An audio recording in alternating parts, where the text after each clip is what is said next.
क्या सच में जो कुछ हमारे साथ हो रहा है वो हमारे कर्मों का फल है?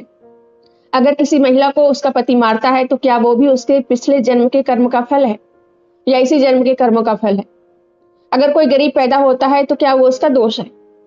और अगर आप मेहनत करते हैं तो क्या पक्का है कि आपको सफलता मिलेगी? आज हम बात करेंगे कर्म के सिद्धांत की और समझेंगे कि ये सच में क्या है और क्या नहीं है। इस वीडियो में हम 3 चीजें समझेंगे। पहला, कर्म का असली मतलब क्या है। दूसरा, सद्गुरु के अनुसार कर्म क्या है।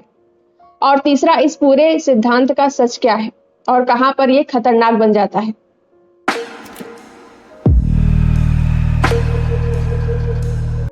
कर्म, ये शब्द हम बचपन से सुनते आए हैं कि जैसा करोगे वैसा भरोगे। भगवान सब देख रहा है, कर्मों का फल जरूर मिलेगा। लेकिन असल में कर्म का मतलब क्या है? कर्म का सीधा सा मतलब है आपका किया हुआ काम। लेकिन समय के साथ इसे एक डराने वाला सिस्टम बना दिया गया, जहां हर चीज को जोड़ दिया गया पिछले जन्म से, भाग्य से और अदृश्य सजा और इनाम से। आपने सुना होगा तुम्हारे साथ बुरा हो रहा है क्योंकि तुमने पहले कभी कुछ गलत किया होगा। लेकिन सोचिए, क्या ये बात हर जगह सही बैठती है? अगर कोई बच्चा गरीबी में जन्म लेता है तो क्या उसका कसूर है? अगर किसी लड़की के साथ हिंसा होती है तो क्या वो उसका कर्म है? ये सोच खतरनाक हो सकती है क्योंकि ये अन्याय को सही ठहराने लगती है। अब आते हैं सद्गुरु जग्गी वासुदेव की सोच पर। वो कर्म को बिल्कुल अलग तरीके से समझाते हैं। उनके अनुसार कर्म का मतलब ये नहीं है कि कोई ऊपर बैठा है और आपका हिसाब रख रहा है, बल्कि कर्म बराबर आपकी प्रोग्रामिंग। आप जैसा सोचते हैं वैसा ही महसूस करते हैं और जैसा महसूस करते हैं वैसा ही करते हैं और फिर वही चीज आपकी आदत बन जाती है। एग्जाम्पल के लिए, अगर आप रोज गुस्सा करते हैं तो धीरे धीरे गुस्सा आपकी पहचान बन जाता है। अगर आप हमेशा डर में जीते हैं तो डर आपका स्वभाव बन जाता है। यही कर्म है, कोई अदृश्य ताकत नहीं, बल्कि आपकी खुद की बनाई हुई आदतें हैं। क्या हम अपने कर्म बदल सकते हैं? सद्गुरु कहते हैं हाँ, बिल्कुल आप अपने कर्म बदल सकते हैं। लेकिन कैसे? जवाब है उनका जागरूकता। जब आप समझने लगते हैं कि आप क्या सोच रहे हैं और क्यों कर रहे हैं तो आप धीरे धीरे अपनी आदतें बदल सकते हैं। मतलब कि आप गुस्से वाले इंसान से शांत इंसान बन सकते हैं। आप डर से निकलकर आत्मविश्वास में आ सकते हैं। यानी कि आप अपने जीवन के कैदी नहीं हैं, आप उसके निर्माता हैं। यहाँ एक बहुत बड़ा फर्क है। कई लोग कर्म को किस्मत मान लेते हैं, कहते हैं कि जो होना है वो होकर रहेगा।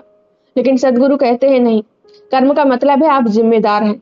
आपकी जिंदगी में क्या हो रहा है उसका एक हिस्सा आपके चुनावों का रिजल्ट है। लेकिन ध्यान देना, यहाँ एक खतरा भी है।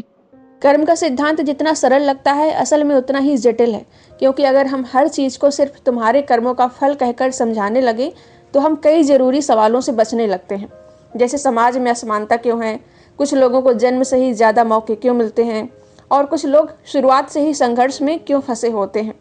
क्या ये सब भी सिर्फ उनके कर्म है या इसके पीछे एक पूरा सिस्टम काम कर रहा है?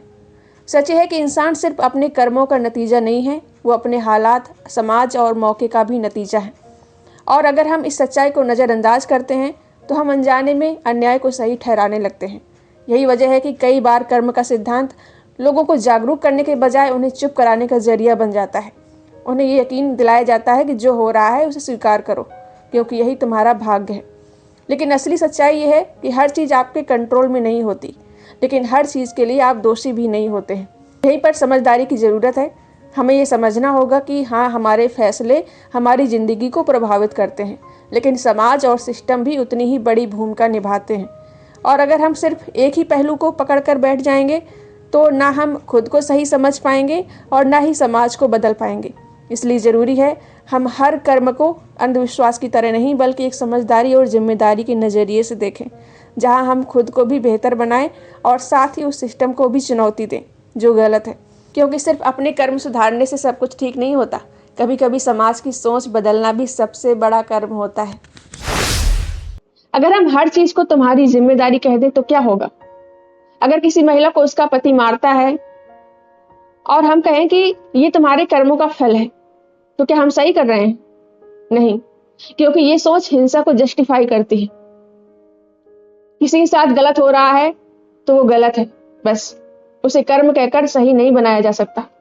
इसके अलावा जग्गी वासुदेव की बातों को लेकर ये बहस काफी समय से चल रही है कि वे कहीं कहीं सूडो साइंस यानी कि छद्म विज्ञान भी फैलाते हैं। उनकी कई बातें जैसे कि एनर्जी, वाइब्रेशन या कॉस्मिक इंटेलिजेंस सुनने में वैज्ञानिक लगती हैं, लेकिन इनके पीछे सॉलिड साइंटिफिक प्रूफ हमेशा क्लियर नहीं होते हैं।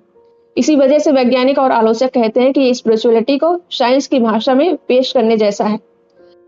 हालांकि उनकी अवेयरनेस, सेल्फ कंट्रोल और जिम्मेदारी वाली बातें मनोविज्ञान से काफी हद तक मेल खाती हैं और लोगों के लिए उपयोगी भी हो सकती हैं। असल समस्या तब पैदा होती है जब आध्यात्मिक या फिर दार्शनिक बातों को सीधे सीधे साइंस से जोड़कर बताया जाता है और लोग बिना सवाल किए उसे मान लेते हैं।